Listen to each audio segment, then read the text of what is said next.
fois, tour à tour, autour du thème central de cette session du Salon du Livre de l'Aïe-les-Roses, qui sont les mots, une autre manière d'appréhender l'histoire. François de Closet, que vous connaissez, qui est un écrivain, qui est un grand orateur, qui s'occupe de la science, mais telle que les humanistes le faisaient au XVIe siècle, c'est-à-dire avec cette hardiesse et cette tolérance qui fait qu'on passe de la pensée à l'action, et en abordant les sujets sous tous les angles les plus divers, afin de les aborder et de nous les présenter à nous tous, même les personnes qui ne sont pas du tout compétentes dans le domaine qu'il appréhende lui-même, c'est-à-dire ceux de la science, ceux de l'économie, ceux de l'art, ceux de la biographie, comme celle d'Einstein. Il est parfaitement compréhensible et percutant. Les titres qu'il donne à ses œuvres sont déjà une illustration de la puissance des mots, toujours plus. 850 000 exemplaires, un fait de société, qui a mérité même une seconde édition plus tard, n'est-ce pas, qui a été un autre fait de société. Je crois qu'aujourd'hui, il va aborder l'actualité précisément sous le régime des mots. À ma gauche est Bernard Lavallée, l'un des plus considérables personnages de la civilisation d'Amérique latine, professeur à la Sorbonne. Toutes les deux personnes, j'ai eu l'occasion de les connaître avec plaisir. François, je crois que c'était l'enjeu quand mon mari est arrivé dans notre émission avec l'ordre structure variable. Et puis avec Bernard, nous avons siégé dans des institutions fort sévères, où il était à la fois plein d'esprit et extrêmement exigeant, et moi j'ai toujours apprécié sa présence. Donc aujourd'hui, il va nous parler, je ne sais pas si c'est du dernier livre qu'il a dans son sac, et que l'éditeur vient lui donner en un seul exemplaire. Je n'ai qu'un exemplaire, je ne crois pas. Oui, donc il nous ouvre l'appétit, et nous aurons l'occasion de le lire. Alors je donne la parole immédiatement à François de Closet.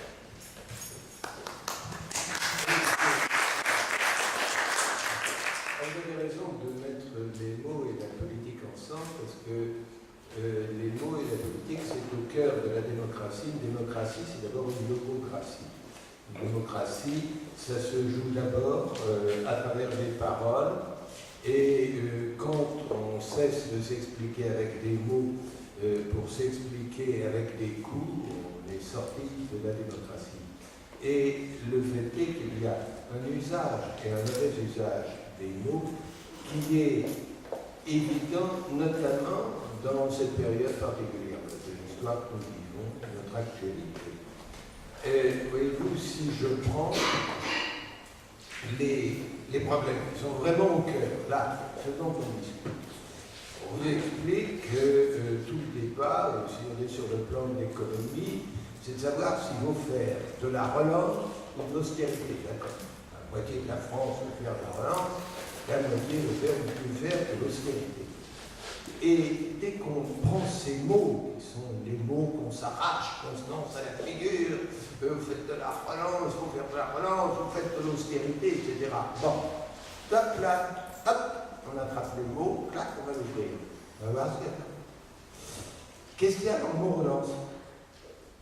Bon, il y a bien l'idée que si on ajoute de l'argent dans un système économique qui va plus fort, bon, mais qui met de l'argent? Ah ben c'est l'État, hein, l'État emprunte, il met de l'argent, et donc finalement, l'État en faisant ça, ils en aident. Oui, oui, donc il fait du déficit. Oui, oui. Donc la relance, c'est le mot élégant pour déficit. On est bien d'accord. Bon. Et vous pensez qu'il faut faire de la relance, il faudrait qu'on fasse un programme de relance. Bon. Mais dites-moi, si la relance c'est du déficit, ça fait bien 40 ans qu'on fait de la relance. Et si vous me dites que la relance, ça permet de vaincre le chômage, ça fait 40 ans qu'on est en plein emploi. Donc, les Français, on leur dit relance, ils ne voient pas que ça veut dire déficit. Et quand on met le mot austérité, qu'est-ce que ça veut dire l'austérité? L'austérité, par rapport à la rigueur qui serait l'équilibre des finances, l'austérité, c'est la diminution de la dépense. Bon. Et donc on vous dit, oui, on fait de l'austérité, c'est horrible. Ah bon, on fait de l'austérité. Alors si on fait de l'austérité, ça veut dire que les dépenses diminuent. Ah ben oui, d'ailleurs, le gouvernement, il le dit, il fait des économies. Ah oui. Donc le gouvernement fait des économies de 50 milliards, Donc nos dépenses vont diminuer de 50 milliards. C'est pas tout à fait ça. Parce que les dépenses de l'État, c'est pas comme vos dépenses. Les dépenses de l'État, même sans que vous y touchiez, sans que vous les regardiez dans votre dos, toute seule, c'est comme le souffler dans le four, ça gonfle. Il y a des clauses d'indexation, il y a le vieillissement de la population, il y a trucs et machin. On sait que si on a 1000 milliards là, hop, tout seul, toute chose égale par ailleurs, ça vous fait, je sais pas, 1050 ou 1100 milliards l'année suivante. Ah bon. Et ça augmente selon une courbe. Bien sûr, il y a des technocrates qui étudient ça à Bercy, qui appellent le tendanciel.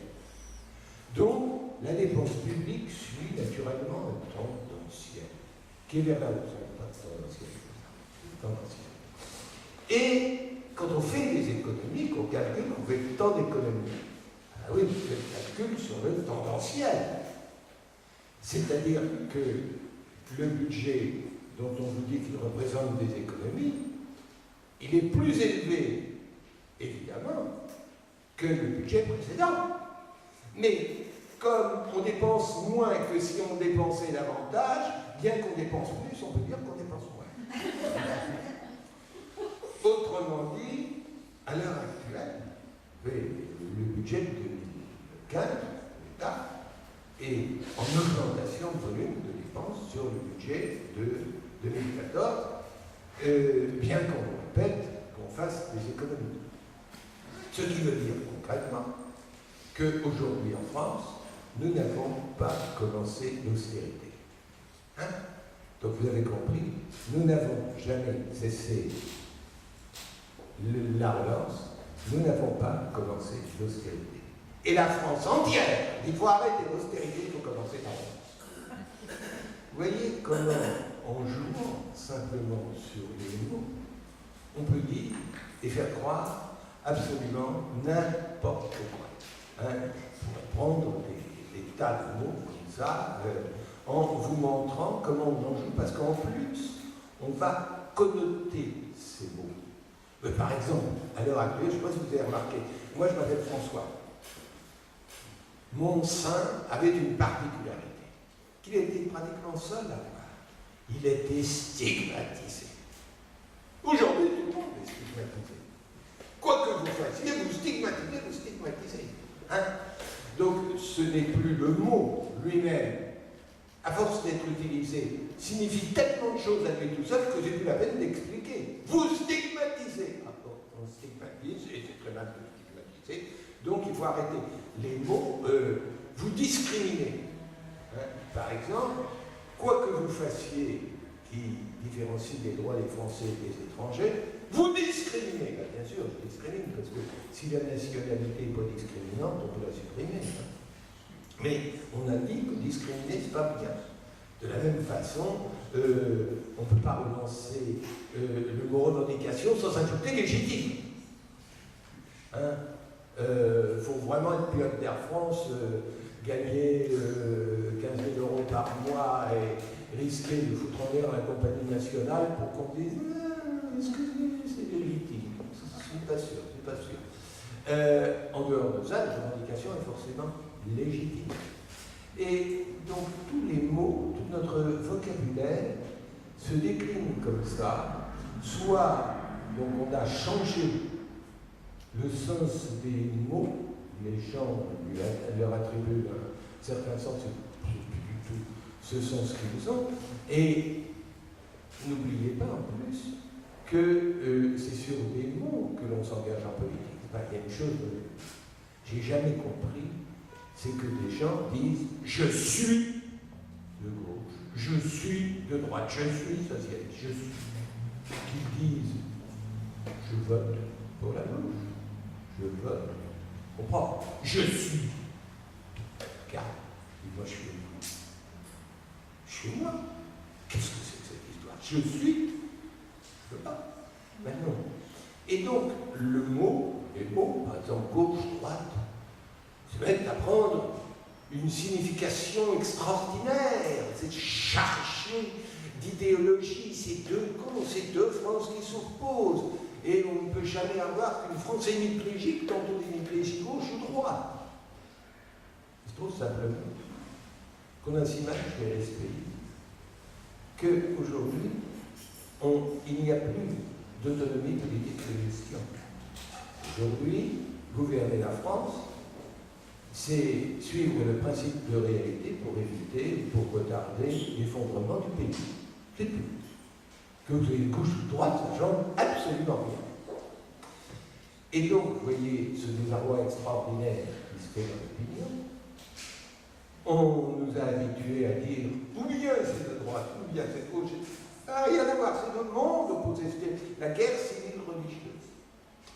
Et il dit, non mais attendez, plus ça change, plus c'est pareil, la gauche fait la politique de la droite fait la politique de la. Et évidemment, l'opinion se rend compte que, du fait que nous avons vécu 30 ans dans le déni de réalité, la réalité a pris le pouvoir. Et le gouvernement, qu'il soit de droite ou de gauche, et président, ils font ce qu'ils ont à faire, pas ce que leur dit Bruxelles, contrairement à ce qu'on nous raconte, ce que nous impose la réalité. Et donc, vous voyez qu'un peuple qui a été conditionné à réfléchir à la politique en termes d'opposition absolue de droite et de gauche, avec ces deux mots de référence, et il est troublé parce qu'en plus, de nouvelles fractures apparaissent qui sont créées par l'opinion, par les Français, pas par la classe dirigeante, de nouvelles fractures qui ne correspondent plus à des mots. Vous voyez, par exemple, bon, le mot socialisme, on voit à peu près ce que c'est. Avant, il y avait le mot communisme, et puis le communisme s'est effondré. Et il y avait quand même une sensibilité à gauche de la sensibilité socialiste. Et qu'on avait fait. Alors, ou bien, comme on ne pouvait pas proposer une autre alternative plus à gauche que le socialisme, on ne savait pas lui donner le mot. On a quand même réussi à faire un mouvement anticapitaliste. C'est la première fois dans l'histoire qu'un mouvement se traduit par ce à quoi il s'oppose et pas par ce qu'il est. Je parle, on n'imagine pas un parti républicain ou s'affichant au XIXe siècle, un parti anti-monarchiste. Il y a des partis républicains. Là, non, parti capitaliste. Et les autres, ils ont dit, bah, nous on est autres. Et donc vous avez tous mouvements altermondialistes, autrement, etc. Moi, dans mon jeune temps, on disait oui, on sait, et puis le cousin Nicolas ferait autrement. Et vous voyez, l'extrême gauche n'a pas trouvé de mots. Alors, les communistes, ça fait rigoler, ils s'appellent toujours communistes. Les autres, ils sont anticapitalistes, ils sont internes. Il y a un déficit de mots à l'extrême gauche. Et de l'autre côté, il y a aussi un déficit de mots, puisqu'on a dit que le Front National, c'était l'extrême droite, et qu'aujourd'hui, le Front National d'extrême droite tient le discours de l'extrême gauche. Et donc, plus personne ne s'y retrouve, parce que la division de base et les mots droite-gauche sont plus pertinents, et que la nouvelle division qui se met en place entre les partis de gouvernement et les partis d'opposition, au risque d'ailleurs de voir les partis de protestation l'emporter sur les partis de gouvernement, ce qui, je vous le rappelle, ils ont déjà fait en 2005, eh bien, on n'a pas de mots pour décrire cette situation. Je ne sais pas comment on baptise ça à Sciences Po, ils font sans doute des périphrases, mais vous voyez que, par rapport à notre vocabulaire, toute notre évolution politique est complètement porte-à-faux et ne repose plus sur rien. Oh, maintenant je m'arrête parce que j'ai quelque chose.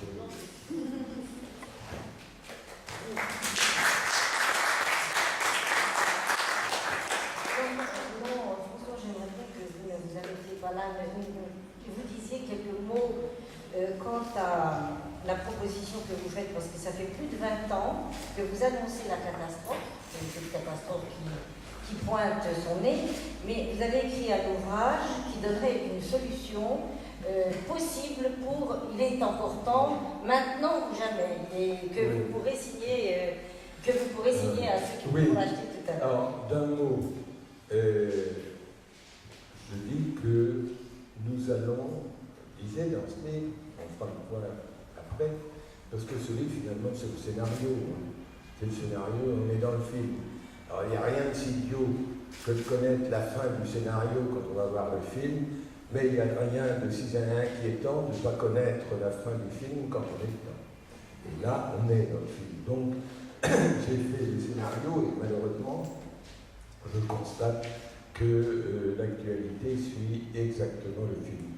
Donc, je pense, pour toutes sortes de raisons, la France est totalement incapable d'effectuer les corrections sur sa ligne de plus grande pente, de dérive, et c'est ce qu'on voit encore à l'heure actuelle, et que donc elle va arriver d'une façon ou d'une autre à la rupture, c'est-à-dire au moment où elle sera en limite de cessation de paiement, et quand un pays est dans cette situation, que se passe-t-il?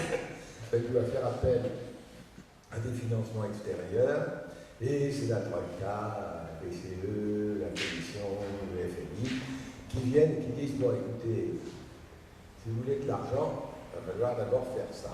Hein. Ça, tout le monde sait pour la France ce que c'est. C'est une série de réformes que l'on trouve dans tous les rapports, à commencer les rapports de la Cour des comptes, et beaucoup d'autres, et que nous ne pouvons pas faire parce que notre société est figée, minéralisée par l'oligopole socialo-corporatiste qui ne veut toucher à rien et qui est le garant du statu quo. Donc la France continue, et au lieu de réagir au changement du monde, elle est réactionnaire et s'oppose à tous ces changements. Donc nous avons clash. Nous avons clash, comme par exemple la Grèce en 2011. Et c'est à ce moment-là, et à ce moment-là seulement, point de vue, que tout pourra changer.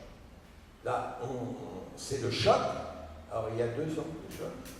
Il y a le choc dans lequel on s'écrase contre le mur, et il y a le choc dans lequel on trouve la planche à partir de laquelle on rebondit.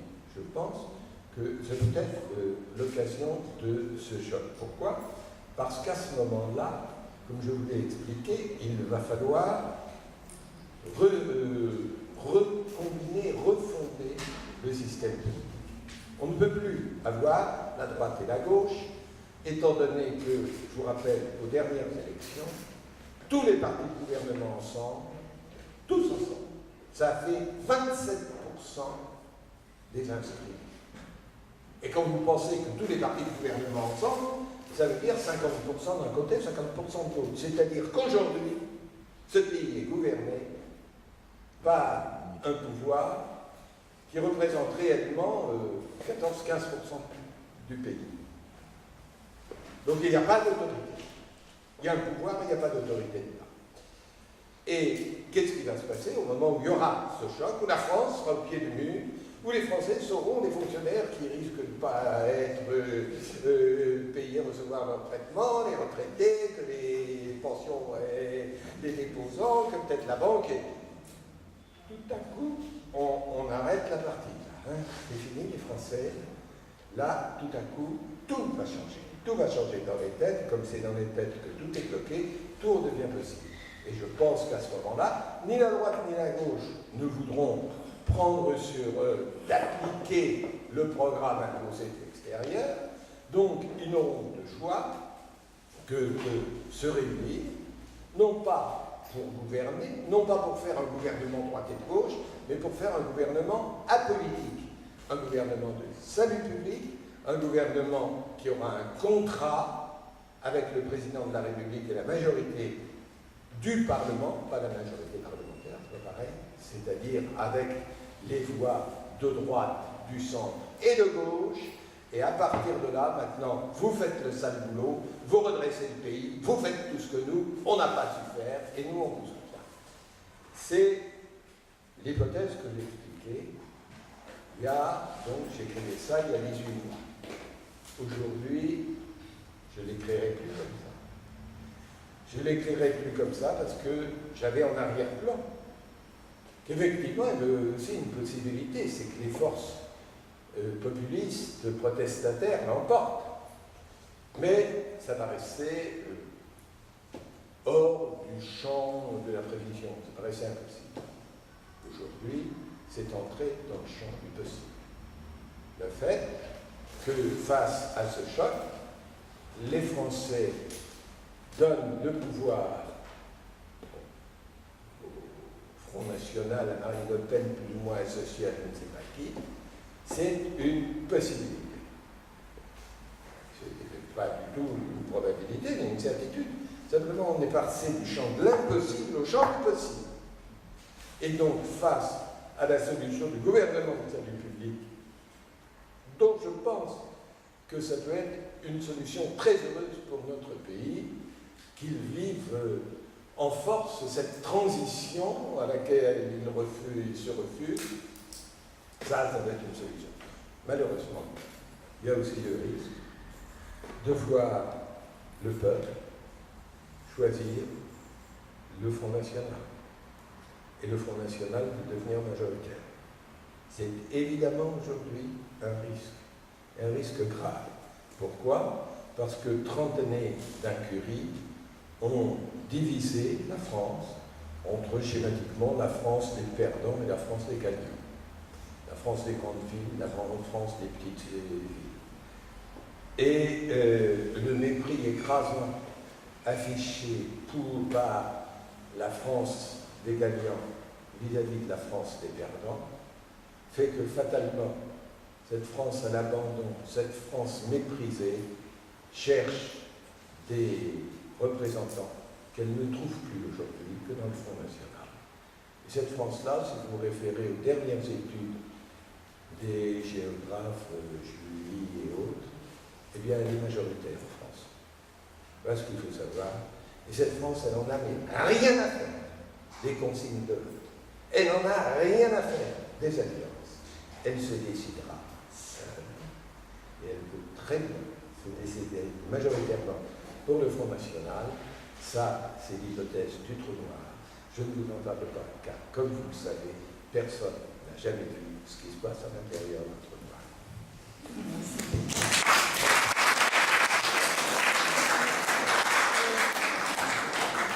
Je pense que M. François Closet ne refusera pas de répondre à quelques questions si vous souhaitez lui parler. Est-ce que quelqu'un souhaiterait lui poser une question à propos de ce qu'il vient de dire? Vous avez taré toutes les attentes. Je ne voudrais pas que... Non, je reconnais que c'est... Attention, c'est une opinion qui n'a pour seul mérite d'être partagée par moi-même. Mais le pire n'arrive jamais.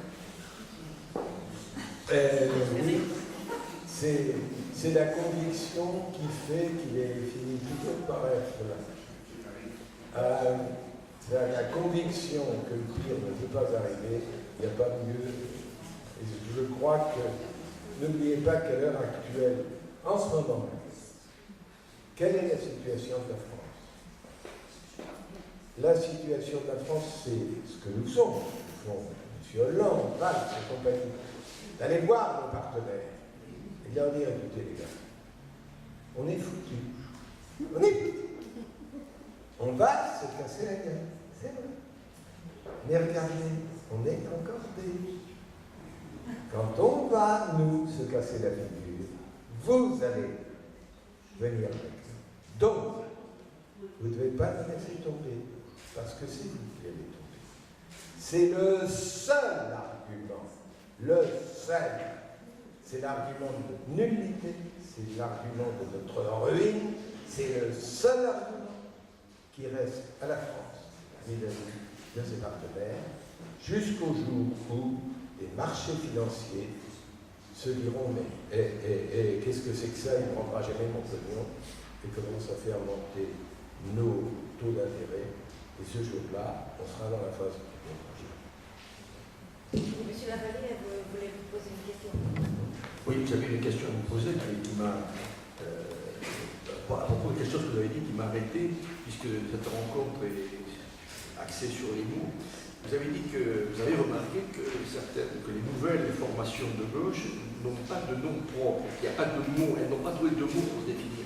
Alors, est-ce que c'est tout simplement, est-ce que ce n'est pas tout simplement la conséquence du fait que depuis le marxisme, donc de M. Marx et de quelques autres, il n'y a plus aujourd'hui d'analyse de la société postmoderne ou post-industrielle, comme on voudra, et par conséquent que, comme il n'y a pas de réalité intellectuelle, disons de concept, il n'y a pas de mots non plus. Oui, bien sûr, c'est le fond du problème. Quand on peut se définir que contre, c'est qu'il n'y a rien dans le pour. Et on en est, je suis d'accord, entièrement là. Et si vous analysez le communisme, qu'est-ce que c'est le communisme? C'est un mouvement contre qui a échoué pour. N'oubliez pas que l'ouvrage de Marx ne s'appelle pas le communisme, il s'appelle le Capital. Et que quand vous le lisez, c'est une démolition du capitalisme, ce n'est pas du tout une construction du socialisme. Et le résultat de tout ça, c'est que le communisme a réussi dans la destruction du capitalisme, mais n'a pas réussi à édifier le communisme. Et c'est de ça qu'il est mort. Et effectivement, la chance, entre guillemets, du capitalisme par rapport au communisme, c'est de ne pas répondre à un projet réel. Le capitalisme s'est mis en place, et puis les penseurs ont dit « Ah, mais si ça marche, c'est parce que quand chacun essaye de gagner du pognon, ben finalement c'est pas mal. » Mais le capitalisme a été pensé a posteriori, et baptisé le capitalisme, etc., qui était en train de se mettre en place. Alors que le communisme a tout entier été basé a priori sur la condamnation du capitalisme. Il est bien évident qu'à l'heure actuelle, tout le problème est là. C'est que dès lors que le communisme a fait si parfaitement la preuve de son impossibilité, et au point qu'il ne survit qu'en cessant d'être lui-même en Chine, quoi. Il n'est plus qu'un régime autoritaire. Régime totalitaire, autoritaire.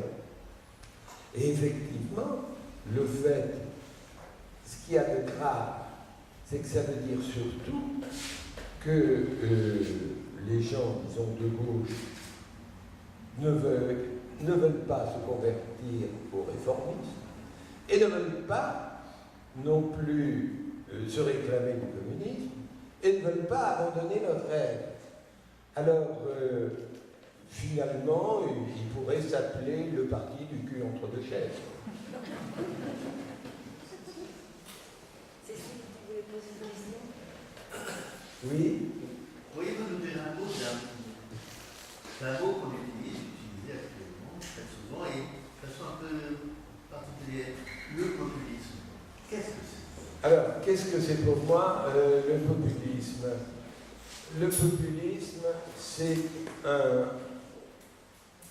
sommet de la démagogie au moment où c'est le désir réel ou supposé du public, du peuple, qui détermine la parole des dirigeants.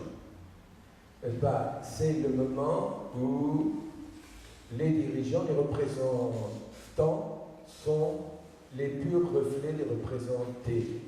C'est-à-dire, ça paraît comme étant un comble de démocratie, finalement. Vous voulez ça? Ok, je fais ça. Vous voulez ça? D'accord, on va faire ça.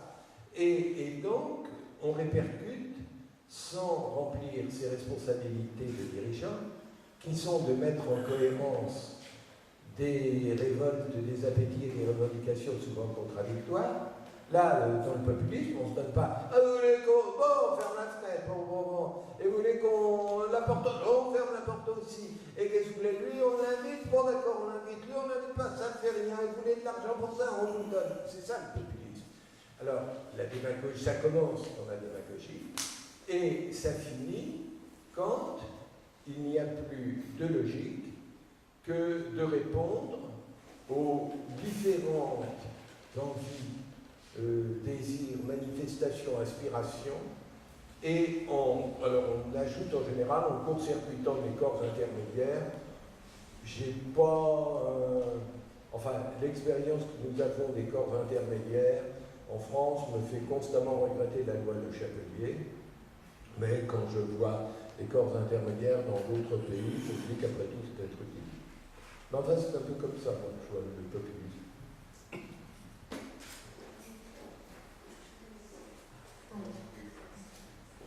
Monsieur de Crozet, simplement une remarque sur une question. Votre exposé sur les mots publics est extrêmement convaincant. Il y a d'autres mots que ceux qui sont assénés dans le champ médiatique. Juste un exemple, je prendrai. Il y a quelques années, j'ai travaillé en Roumanie au moment où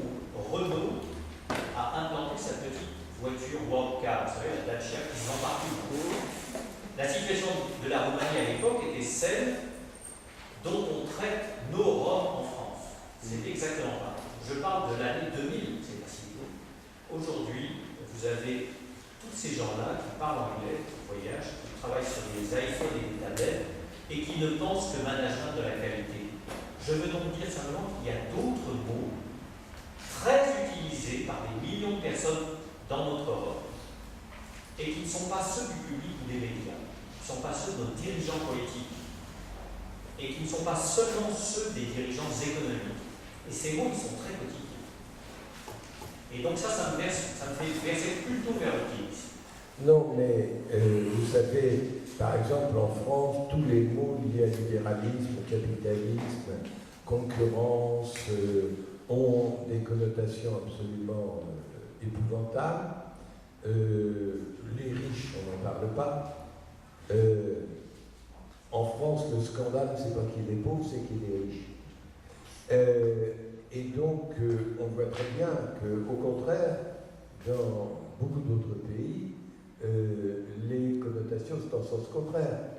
En Amérique, le scandale, effectivement, c'est qu'il est pauvre, mais on ne dit pas ça avec compassion. Le pauvre est quelqu'un qui a échoué, c'est quelqu'un qui n'est pas bon, c'est quelqu'un qui n'est pas utile. Et la richesse est mise en avant comme preuve de sa valeur humaine. Bon, donc, il y a des différences dans les connotations. Vous savez que la France est le seul pays au monde où l'économie de marché est minoritaire dans l'opinion. Donc, effectivement, et d'autre part, ce que vous évoquiez de l'évolution du niveau de vie et de la condition des Roumains, qui est vrai en Inde, en Chine, non pas à l'échelle de quelques millions de personnes, quelques centaines de millions de personnes, c'est tout à fait vrai, si ce n'est que c'est une évolution qui, étant donné la façon dont la France l'a vécue, s'est faite contre les Français et qui maintenant nous condamne à avoir une baisse de notre niveau de vie parce qu'au lieu de prendre cette vague et de surfer avec elle, nous avons voulu nous y opposer, maintenant nous allons la prendre sur la figure.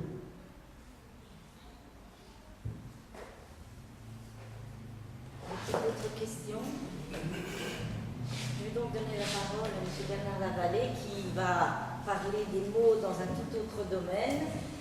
Comme je vous le disais, c'est un considérable universitaire, spécialiste de l'Amérique latine et dont les ouvrages chez Payot, en dehors de ses ouvrages universitaires, portent sur des biographies, deux magnifiques biographies, l'une de Pizarre, l'autre de Bartolomé de las Casas, et ensuite des ouvrages concernant la société postcoloniale d'Amérique latine sur le thème de l'Eldorado et sur les Indiens, n'est-ce pas? Oui. Qui donne la parole.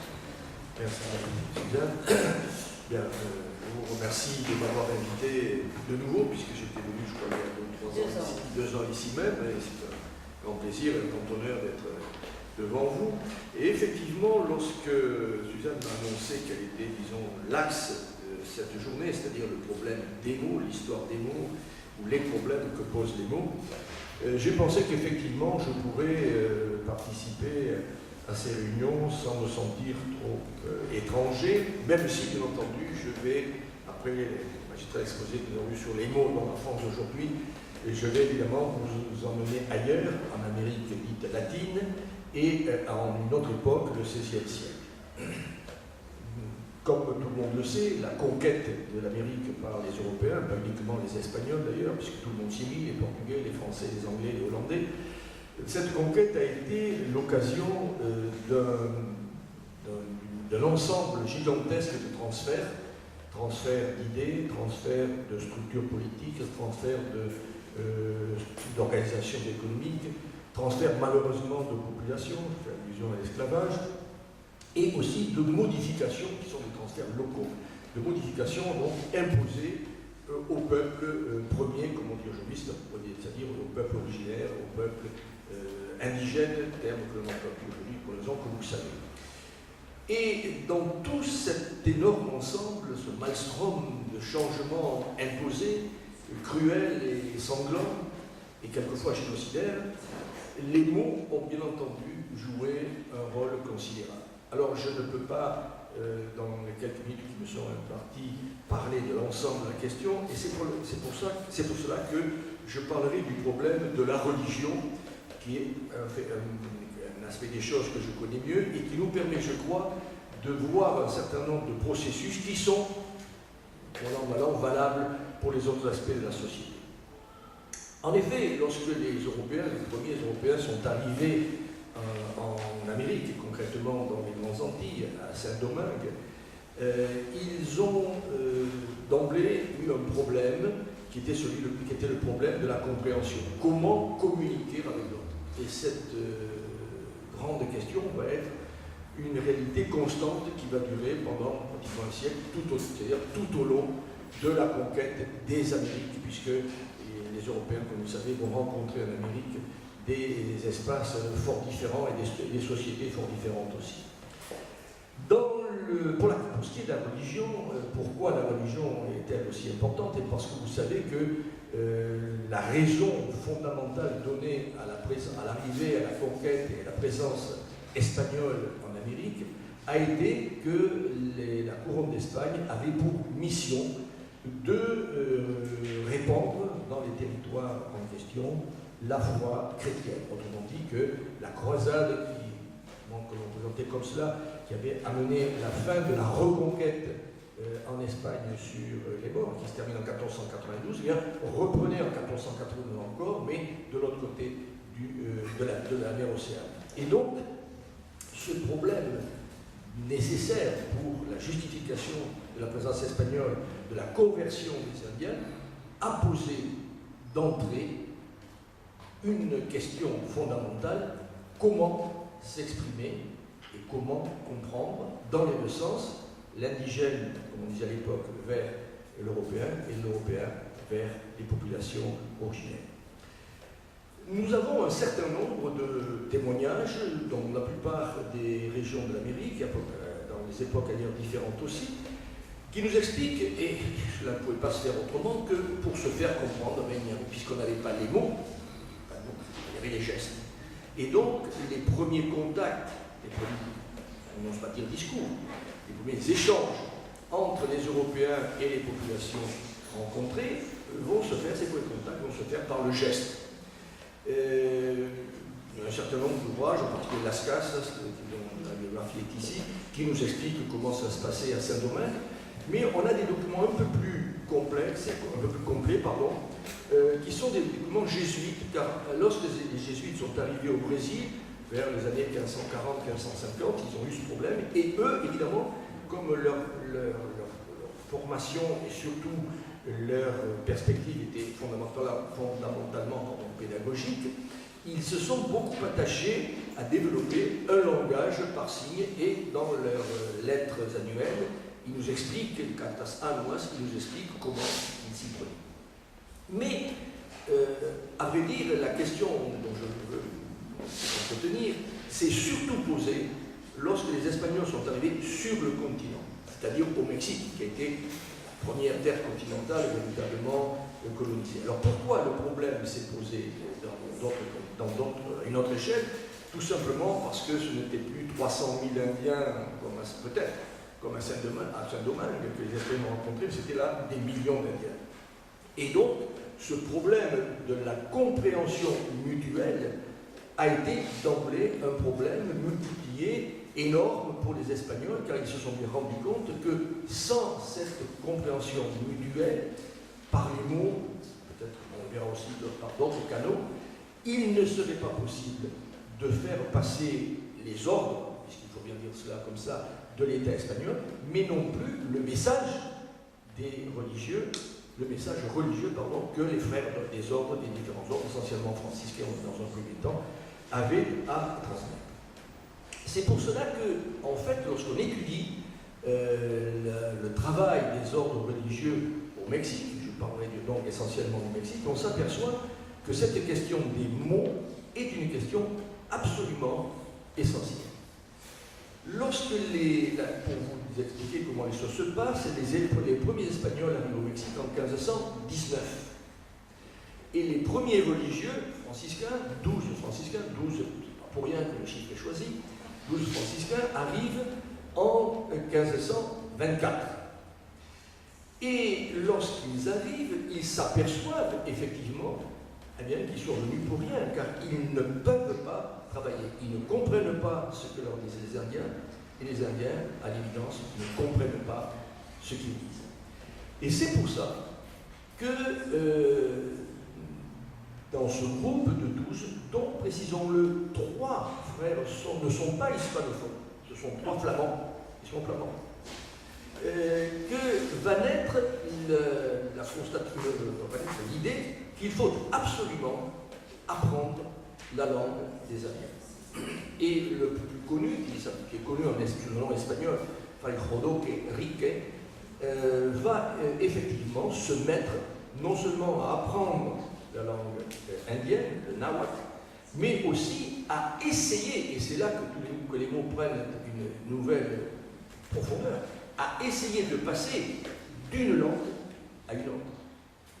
Car une chose est connaître les langues, et une autre chose est passer d'une langue à une autre.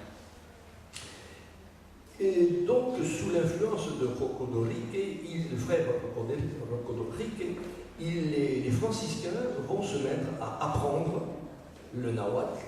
Et apparemment, si les informations nous sont données sont exactes, les 3 frères franciscains, qui bien sûr bientôt ne vont plus être que 2 parce que l'un d'eux va mourir, vont être les meilleurs nahuatlologues de l'époque, vont bien connaître la langue des Indiens, beaucoup plus que les Espagnols, et on peut comprendre aussi pourquoi. Les Espagnols arrivent dans une perspective déjà impériale. Ils colonisent. Les Flamands, eux, ils sont de notre monde, donc ils sont extérieurs à, disons, une conception de la langue qui serait hispano-centrée. Le premier travail, donc, de Rocodorique va être d'apprendre, je l'ai dit, le nahuatl, mais il va très rapidement rencontrer une autre difficulté dont je vous ai parlé très rapidement, à laquelle j'ai fait allusion, qui est celle de la traduction. Pourquoi? Eh bien parce que, d'abord, je pense que vous le savez, les Indiens ont une écriture. Mais l'écriture des Indiens, elle est faite de pictogrammes. C'est-à-dire que ce sont une sorte, disons, de hiéroglyphes, pour simplifier, ce sont des pictogrammes, pas exactement des hiéroglyphes. Et non seulement leur écriture est pictogrammatique, mais la lecture des pictogrammes ne se fait pas comme nous. C'est-à-dire que nous commençons la première lettre de droite à gauche, dans les langues sémites de gauche à droite, c'est pareil. Le pictogramme se lit globalement, c'est-à-dire que c'est un ensemble de symboles, de concepts, de mots, d'actions indiquées, mais qui ne se lisent pas de façon linéaire, qui se lisent par un coup d'œil, comme lorsque vous allez au cinéma ou lorsque vous allez au tableau, d'entrée de jeu, vous voyez l'ensemble, et c'est l'ensemble qui vous donne une signification. Donc vous voyez la complexité de la situation. Et c'est pour cela que, dans un premier temps, Rocodorique va avoir l'idée de faire des livres, de faire un livre dans lequel il va, en quelque sorte, prendre une solution de transition. C'est-à-dire qu'il va utiliser le texte espagnol sur des lignes,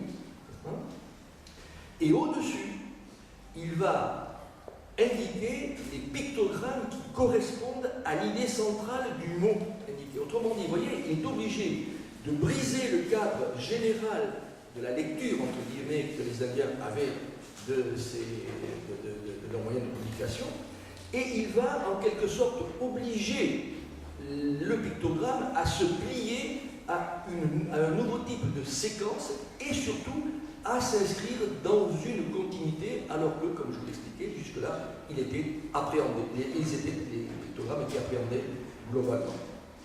Donc vous imaginez les difficultés que vont avoir effectivement les premiers religieux, donc franciscains, pour essayer de passer non seulement d'une langue à une autre, mais d'un système d'écriture à un autre, et bien entendu d'un monde conceptuel à un autre. Car, comme vous pouvez l'imaginer, dans le monde indigène, il n'est nullement question, et il est même impensable, de parler de la Trinité.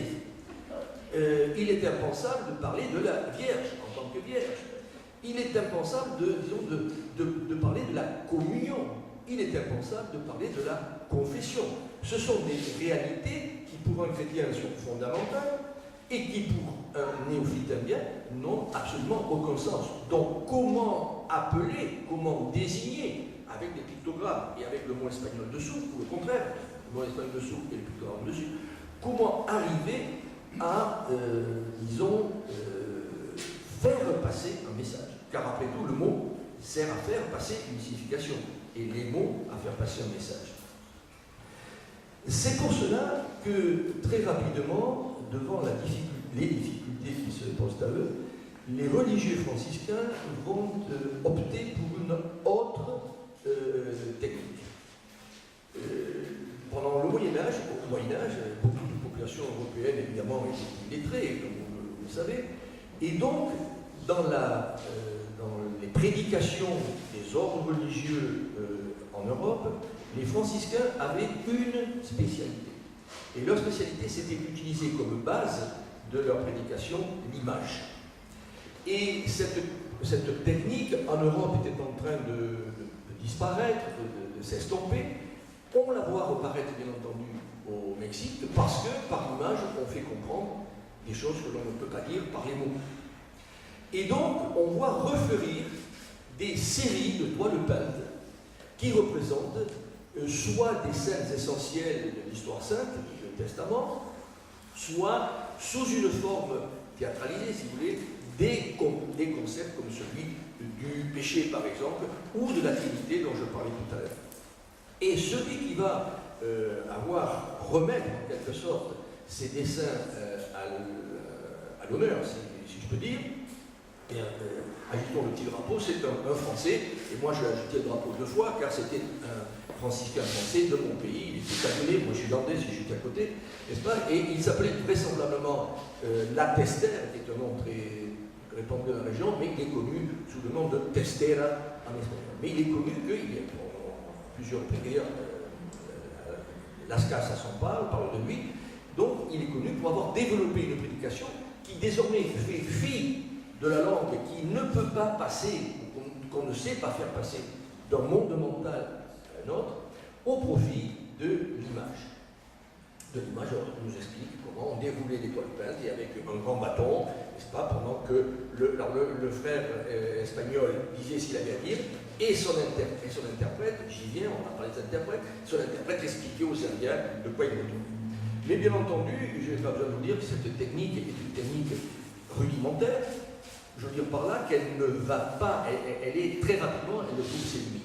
Et donc, les franciscains espagnols du Mexique vont revenir à l'idée de départ, c'est-à-dire celle d'apprendre la langue indienne. Et pour ce faire, comment aborder cette question? Ils ont donc l'idée de créer très proche de Mexico, proche de Mexico aujourd'hui c'est dans le Mexico même, ils ont l'idée de créer un couvent dans une bourgade indienne, mais qui maintenant est un quartier dans la basse septentrion de Mexico, dans un endroit dont vous avez peut-être entendu parler, parce qu'il y a quelques dizaines d'années on en a beaucoup parlé, c'est dans le couvent à Tlatelolco, sur la place des Trois Cultures où en 1968, beaucoup de jeunes Mexicains étudiants ont laissé la vie, on ne sait pas combien, mais sûrement plusieurs centaines. Et là, l'idée est la suivante. Ils font venir dans ce couvent de Tlatelolco des fils de chefs indiens, caciques comme on dit, choisis pour venir étudier à l'origine l'espagnol, bien sûr, l'espagnol, le chant, la musique, à lire en espagnol, et au début, le latin, aussi le latin. L'idée étant qu'une fois que ces fils de caciques seraient en quelque sorte hispanisés, comme jeunes espagnols d'un certain rang, ils repartiraient dans leur village natal et donc serviraient d'intermédiaire entre les deux mondes. Mais ça, ce n'est qu'un aspect, du rôle de Tlatelolco. L'autre aspect, c'est que les franciscains de Tlatelolco vont apprendre le nahuatl de leurs élèves indiens. Et nous avons d'ailleurs des textes qui nous disent comment ils faisaient, c'est-à-dire que lorsqu'ils étaient en cours, si j'ose dire, comme sous la République, l'école républicaine, 3e République, ils ne pouvaient parler qu'espagnol, mais lorsqu'ils étaient en dehors des cours, ils parlaient nahuatl sous la responsabilité et la surveillance des frères, et c'est là que les frères apprennent le nahuatl. Et d'ailleurs, l'un d'eux nous raconte comment ça se passait. Ils notaient sur des petits papiers les mots, et le soir, lorsque tout le monde avait éteint les feux, les frères espagnols se réunissaient pour confronter leurs acquis de la journée et pour voir si ce qu'ils avaient compris était bien conforme à la réalité. Donc, voyez comment de la politique d'hispanisée, c'est-à-dire d'imposer les mots espagnols et tout ce qui va avec aux Indiens, les franciscains en viennent à une attitude qui peut paraître contraire, d'apprendre eux le nahuatl de leurs élèves.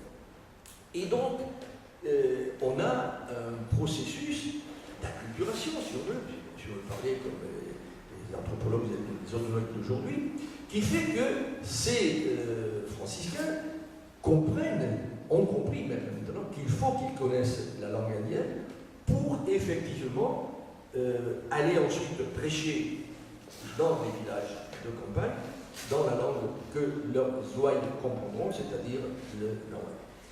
Mais très rapidement, ils se rendent compte d'une réalité que nous, aujourd'hui, quand on a fait des études linguistiques, il y a longtemps, mais c'est déjà le cas, à savoir que les mots ne sont... Non, le mot n'est pas rien, je veux dire le mot est rien, non, le mot n'est pas rien. Le mot est un vecteur de beaucoup plus que lui-même.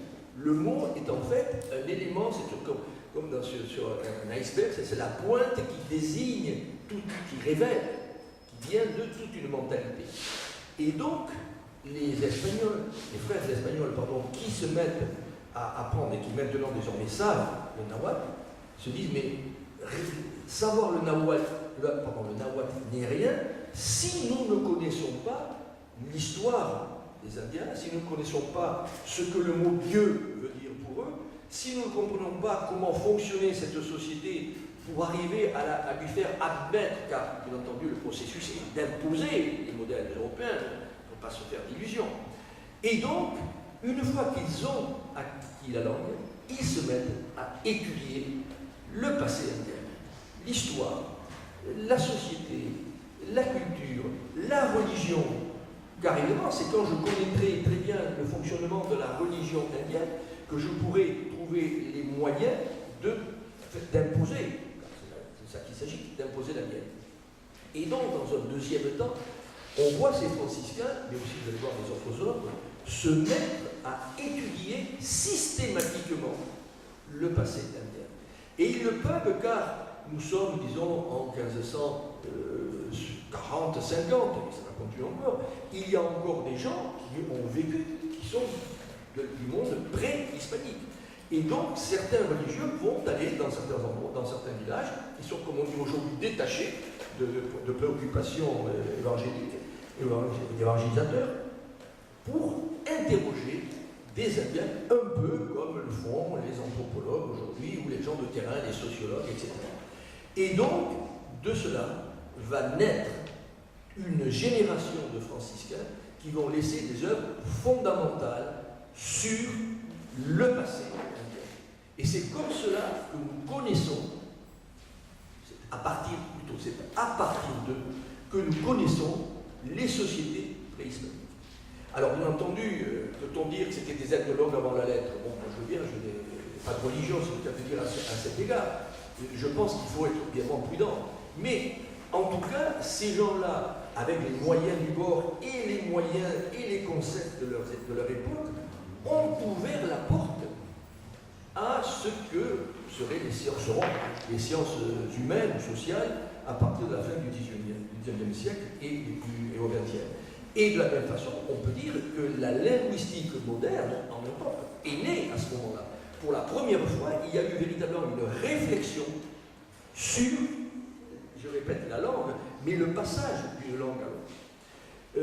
Il y a maintenant fort longtemps, il y a presque pas tout à fait, 85 ans, un de nos grands maîtres, Robert Ricard, a fait une thèse fondamentale sur la conversion du Mexique, et il a, entre 1524 et 1572, il a repéré 132 ouvrages de traduction, de prières, d'histoires saintes, de sermonnaires, de sermons, d'ouvrages de confession. Comment confesser un Indien si on ne comprend pas ce qu'il vous raconte et si lui ne comprend pas ce que vous dites? Et ces ouvrages sont bien sûr fondamentalement des ouvrages franciscains, en majorité, mais tous les hommes qui sont arrivés au Mexique ont été obligés, d'une façon ou d'une autre, de s'y mettre. Les dominicains qui répugnaient pas mal, car vous savez que les dominicains travaillaient surtout avec les élites, mais enfin ils s'y sont mis, les augustins, les mercenaires qui n'étaient pas trop nombreux, et bien sûr, plus tard, ils sont arrivés beaucoup plus tard, les jésuites, et qui d'ailleurs ne travaillaient plus sur le monde nahuatl, mais sur le monde des frontières du Nord, où ce n'était pas la culture, ou la culture nahuatl n'était pas arrivée. Alors on pourrait dire qu'effectivement, on a eu là un processus extraordinairement novateur, oui, novateur, qui en fait, sur la marche, comme dit en espagnol, tout en marchant, a découvert quelques principes qui seront systématisés plus tard, comme je le dis, par les sciences sociales et les sciences humaines. Mais néanmoins, il y avait là un problème, car ce problème, vous l'avez compris, c'est que la démarche est de mettre notre monde, la religion chrétienne, notre monde, dans les moules qui sont ceux du monde préhispanique, c'est-à-dire ceux qui sont ceux du monde indien. Et il faut dire que, de ce point de vue-là, assez rapidement, dans certains secteurs coloniaux, espagnols, cette démarche a paru gênante et suspecte, car c'était en quelque sorte subordonner ce que le monde espagnol avait supposément de plus beau et de plus cher et de plus riche, c'est-à-dire la religion, de le subordonner aux réalités du monde indien. Et évidemment, dans une société coloniale, dans laquelle l'opposition entre les vainqueurs et les vaincus était absolue, dans laquelle, bien entendu, le mépris des vainqueurs pour les vaincus était tout aussi absolu, et dans laquelle l'exploitation des vaincus par les vainqueurs était également presque sans limite, il y avait là un processus, un sens de transfert qui posait problème. C'est pourquoi, assez rapidement, je le répète, dans certains secteurs espagnols, l'idée est d'abord apparue, puis de plus en plus affirmée, que cela n'était plus possible. Que la règle devait être le contraire, que le sens du transfert devait être le contraire, que c'était les valeurs, les idées, les croyances, les mots espagnols qui devaient être imposés au monde indien. Et cela a eu deux conséquences fondamentales. La première, c'est que lorsque l'on voulait transférer vers les Indiens, faire passer, comme on dit aujourd'hui, c'est-à-dire le passeur aux Indiens pour des concepts, en l'occurrence religieux, forcément on était obligé de tenir compte de ce qui avait précédé. Je vais vous l'expliquer rapidement. Et donc d'adapter les concepts, les croyances, les mots européens, espagnols en l'occurrence, aux réalités indiennes. Et là, effectivement, cette adaptation, tout le monde le sait, toute adaptation suppose des modifications, parfois légères et parfois énormes. Et donc, on a vu s'opposer, dans le Mexique des années 40-50, deux théories. La première étant de poursuivre et de persévérer dans la voie que j'ai définie tout à l'heure, et l'autre, qui est apparue un peu plus tard, mais qui a fini par être de plus en plus importante, qui a été celle de la table rase. On a vu, et notamment parmi les politiques espagnols, mais aussi parmi les maîtres indiens, ceux qui directement, excusez-moi le terme, utilisaient la valeur indienne, l'idée d'abord et l'affirmation ensuite qu'il fallait faire table rasa de tout ça.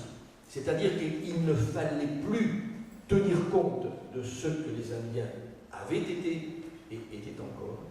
Il fallait partir de l'idée, il fallait dire que tout ça n'avait pas existé, et il fallait leur imposer absolument, quand je dis absolument, c'est-à-dire dans son intégralité, et sans variation de quelque nature que ce soit, ni dans le contenu, ni même dans les mots, les concepts de la culture, et en l'occurrence de la religion espagnole.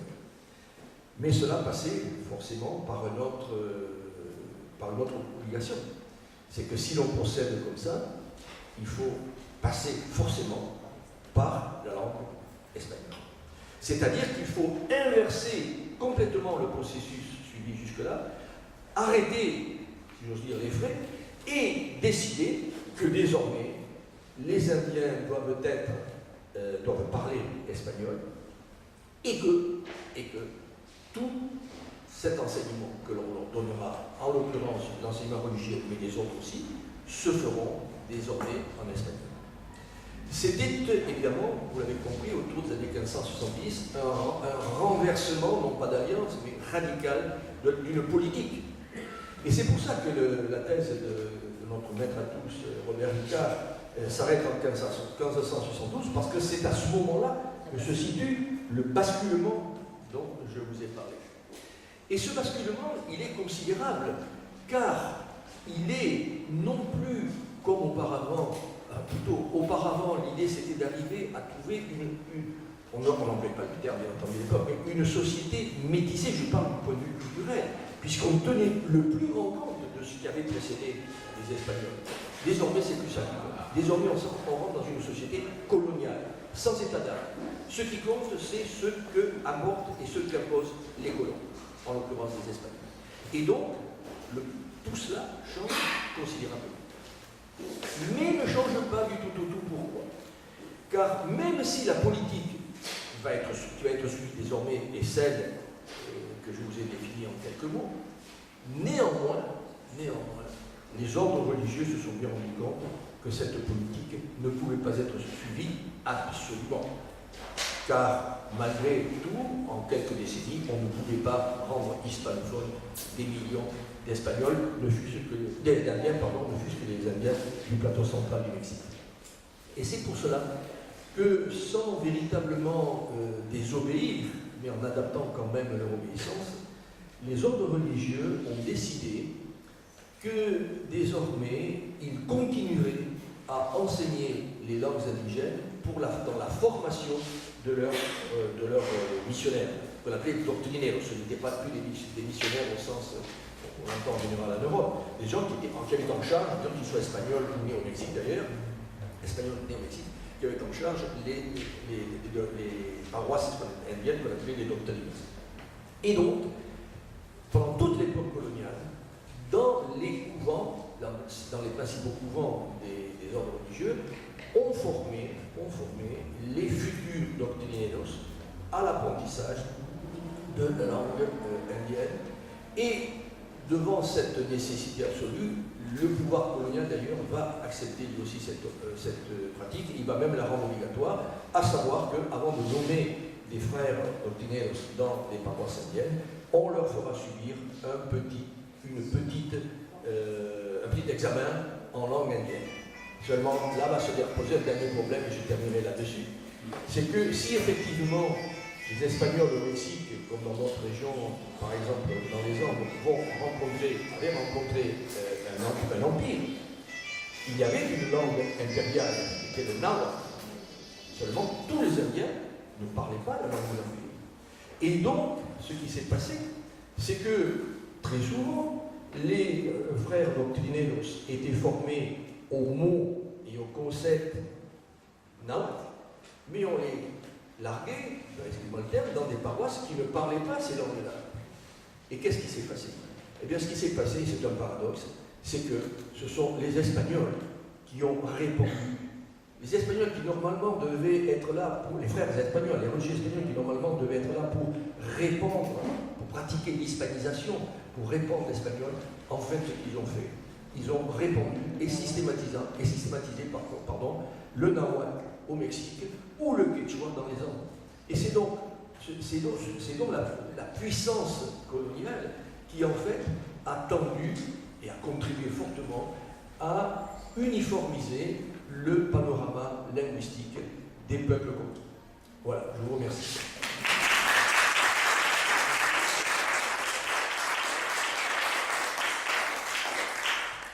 Merci beaucoup pour ce chemin très complexe.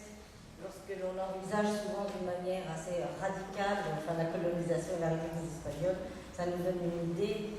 de ce qu'aujourd'hui on appelle un peu syncrétisme qui existe véritablement et qu'on aperçoit un peu partout dans l'art. Juste un point de détail, le passage à l'hispanisation, après la phase très poussée d'étude de la société indienne, je l'ai quand même traduit par l'autodétaché de Hugo Lambda qui a détruit tous les codex modernes. Absolument. Alors effectivement, bon, Parce qu'une fois qu'ils ont bien compris cette civilisation, ils ont décidé qu'elle était morte et la terre rase, c'est des milliers de codex qui ont été détruits dans presque 2 ou 3 ans. Alors, effectivement, François de Causet fait allusion à ce qui s'est passé au Yucatan, où un religieux, c'est Diego de Landa, après avoir collectionné des codex indiens, en a fait faire l'autodafé. Mais, si vous me permettez, il l'a fait après avoir étudié. Et alors, justement, ce qui est extraordinaire, c'est que ce sont précisément ces religieux qui ont détruit, car objectivement, dans le Yucatan, mais dans les Andes, c'est pareil, dans toute l'Amérique, ça a été de la même façon, ils ont détruit les objets, mais après les avoir étudiés. Donc, l'intérêt, c'est que nous avons le souvenir de ces sociétés au travers du prisme espagnol, car évidemment, tout prisme suppose une transformation visuelle, comme vous le savez. Et donc, nous avons, grâce à eux, justement, ce souvenir, mais malheureusement, c'est un souvenir médiatisé. C'est pour ça qu'après avoir utilisé directement ces textes, nos collègues ethno-historiens se sont rendus compte qu'il fallait, dans une deuxième phase, réétudier ces messages, parce que le message qu'ils nous ont donné, évidemment, est un message déformé par la culture espagnole, des gens qui avaient à la fois détruit les codex et qui en avaient laissé la trace. La réalité de ça, c'est que le catholicisme a un tel coup des langues mortes qu'il en fabrique. Bien, pour ne pas abuser de votre patience, je ne vais pas vous parler de mes 12 banquets qui ont changé l'histoire, simplement vous parler de la façon dont j'ai conçu l'écriture historique dans cet ouvrage, qui est en quelque sorte l'aboutissement d'une nouvelle appréhension de l'histoire, aussi bien dans son objet que dans son écriture. Comment dire? D'abord, l'objet lui-même, vous pourriez vous dire quel sujet fut-il que celui des banquets, les plaisirs, le banquet. Eh bien, ceci s'inscrit dans une conception historique, un courant historique qui a déjà fait ses preuves, qui est la focalisation sur le corps de l'homme, sur la quotidienneté de la vie de l'homme, alors que pendant de longues années, on s'est interrogé sur les événements et sur l'esprit des événements qui se produisaient.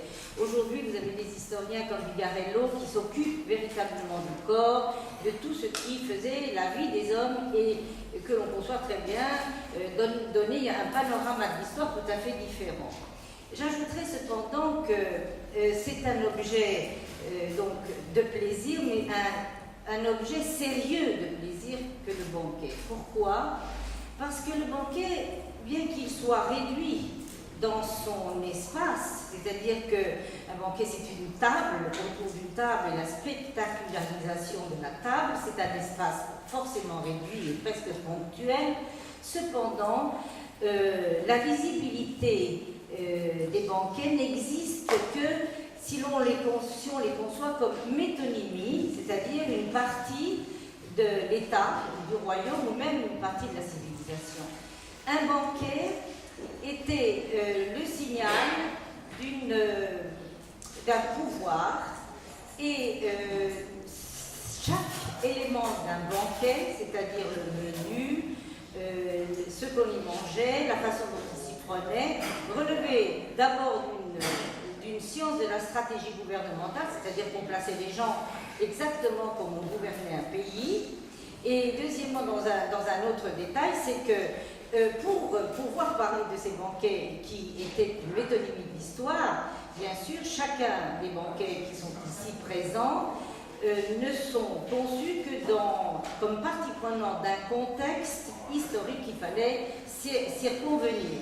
Donc, ici, vous vous avez dans un petit livre, comme je commence mon livre, un petit livre pour un plan sur le sujet, bien sûr, puisqu'il s'agit de 22 siècles d'histoire. Ça commence par un banquet d'Alexandre le Grand en 324 avant Jésus-Christ, ça se termine en 1900, le 22 septembre 1900, avec le banquet des maîtres.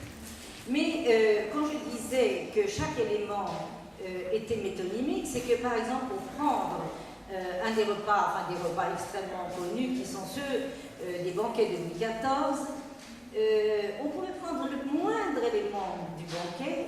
Je vous donne l'exemple d'une poire, la goûteuse d'automne, qui était une poire fort fondante et extrêmement juteuse. Eh bien, si l'on regarde cette poire, on voit très bien qu'elle relevait exactement d'une pratique gouvernementale qui était en train de s'installer. Ces poires que l'on mangeait avec fierté et que l'on mettait sur la table de Louis XIV venaient d'une culture tout à fait nouvelle qui était la culture de l'espalier, des poires cultivées dans les espaliers, c'est-à-dire des pratiques extrêmement dominatrices. On torturait les branches des arbres. On disait bien sûr qu'il y avait là le reflet de la mise en place de la monarchie absolue, c'est-à-dire la domination des choses, comme on dominait les êtres et comme on dominait le royaume. Donc, ce banquet, c'est-à-dire cet élément mineur, eh bien, il ne peut être compris véritablement et retrouver son intérêt que dans cette multiplicité de ses implications. Alors, si je parle de méthode et d'aboutissement de méthode, je voulais vous dire également que depuis que je conçois l'écriture de l'histoire, je la conçois dans sa littérarité.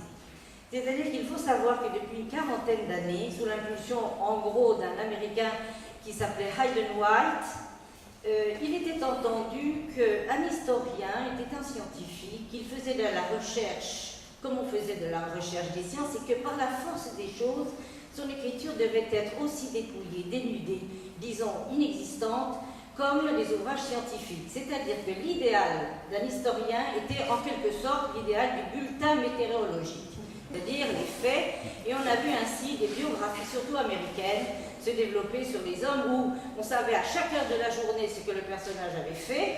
Après, c'était à vous qui lisiez ce qui était fortement corrigé parce qu'il n'y avait aucun lien réel entre les faits, entre les années, entre les mois. Et disons que ça relevait de la science. Or, moi, je vous pose la question, est-ce que la science est exclue de toute, de toute émotion? Est-ce que la science est tout à fait exclue de toute littérarité? Quand on écrit, même en tenant compte des raisons épistémologiques, de recherche, etc., il n'est pas interdit de réfléchir, d'avoir une grande liberté, et même plus que ça, d'être aussi juste, et non pas, mettre en doute la scientificité de votre écriture, de ce que vous écrivez, mais au contraire de la renforcer, de la relancer par cette écriture qui, tout en respectant les faits, vous apporte l'émotion d'un moment d'histoire historique. Donc les banquets, et je me réfère surtout aussi à mon Philippe V, où il y a des scènes qui sont strictement historiques et qui, effectivement, soulèvent l'émotion, y compris de celui qui écrit, et je le pense, puisque j'en ai eu des témoignages, pour ceux qui les lisent. Juste un petit détail, je pense que parmi les amis sont ici et qui m'ont entendu parler il y a 2 ans de Philippe V, je faisais allusion à l'arrachement que ce jeune petit-fils de Louis XIV a éprouvé sur la Bidassoa lorsqu'il a été arraché à ses frères qu'il n'a pas quitté depuis sa naissance. Et ce sont des témoignages absolument réels, des chroniques que j'ai eues entre les mains. Et disons que cette scène d'arrachement, imaginez 16 ans 3/4 quittant la France pour un pays dont il ne connaissait pas la langue, dont il ne connaissait rien, absolument rien, et qu'il allait diriger sur le trône le plus puissant de l'époque. Eh bien, cette scène où on voit le d'Harcourt et le mobilier tirer les bras des 2 princes qui ne veulent pas se lâcher, est une scène qui a tellement frappé mes lecteurs en Espagne, c'est que j'ai eu le bonheur d'assister à une pièce de théâtre que les lycéens français du lycée de Madrid avaient écrit une pièce à partir de mon livre, et la scène qu'ils ont vraiment retenue comme centre de la pièce, c'était précisément cette séparation des princes. Donc, ceci est historique, mais je pense que l'histoire peut s'écrire ainsi. Et je ne veux absolument pas m'approprier ce mouvement, puisque moi je l'ai en quelque sorte un peu suivi dans ses débuts, dans ses commencements. Et tout récemment, il y a un ouvrage intéressant qui est édité au Seuil, et qui est d'un certain Yvan Jablonka, qui s'appelle L'histoire est une littérature contemporaine. Et là, il reprend véritablement toute cette écriture historique dans le sens de la littérarité, sans honte, et dans l'esprit de vouloir intéresser les lecteurs à l'autrefois par une écriture d'aujourd'hui, mais une écriture aussi tendue, qui vaut bien celle d'un roman, bien que cela ne soit pas un roman. Merci.